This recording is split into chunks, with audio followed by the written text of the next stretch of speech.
1300 hours, Pakistan Standard Time. Assalamu alaikum.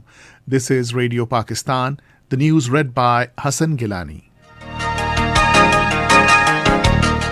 First, the headlines. Supreme Court is continuing the hearing of suo motu case about current political situation in the country. Prime Minister says people are always the strongest defenders of the country's sovereignty and democracy. In Indian illegally occupied Jammu and Kashmir, Indian troops in their fresh act of state terrorism martyred 2 more Kashmiri youth in Pulwama district today.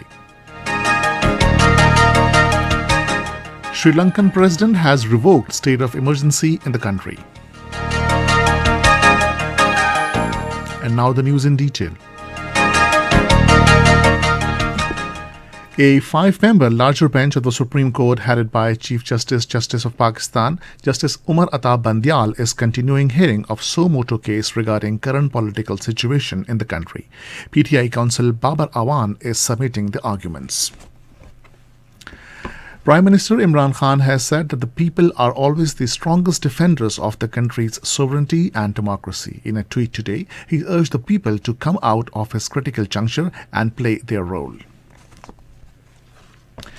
The President's Secretariat has asked Election Commission of Pakistan to propose dates for holding general elections within 90 days from the date of the dissolution of the National Assembly in accordance with the provisions of the Constitution. In a letter by the President's Secretariat, the Election Commission of Pakistan has been conveyed that Clause 5A of the Constitution of Article 48 and Clause 2 of the Article 224 of the Constitution provide that the President shall appoint a date not later than 90 days from the date of the dissolution of the National Assembly for holding general elections. In order to carry out the mandate of the Constitution of announcing the date of general elections, consultation with the Election Commission is required under Section 57(1) of the Election Act 2017.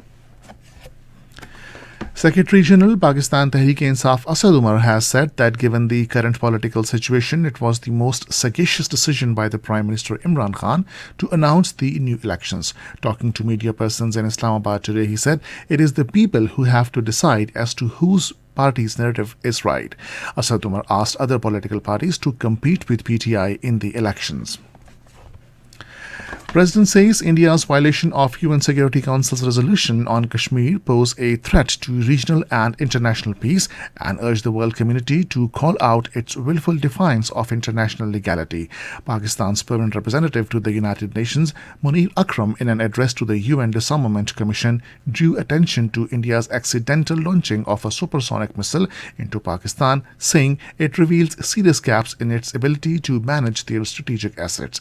He said if this was a deliberate provocation, it was highly dangerous act and Pakistan's self-restraint prevented the outbreak of a nuclear conflict between the two countries. Munir Akram said Pakistan had conveyed a series of questions to India through the UN Security Council and the Secretary General is still awaiting New Delhi's response, hoping it will provide answers to the questions in the Disarmament Commission. In Indian illegally occupied Jammu and Kashmir, Indian troops in their fresh act of state terrorism martyred 2 more Kashmiri youth in Pulwama district today. The troops martyred the youth during a massive cordon and search operation in Arigana area of the district. Meanwhile, Indian police have arrested all parties Hurriyat Leader Conference Abdul Samad Inkalabi from Bandipora district. The police arrested him after raiding his house in Sumbal area of the district.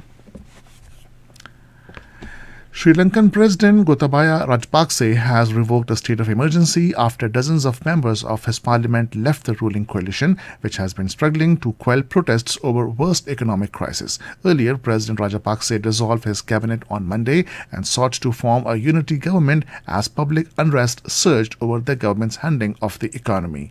Opposition parties rejected the idea of unity government and demanded the president to step down.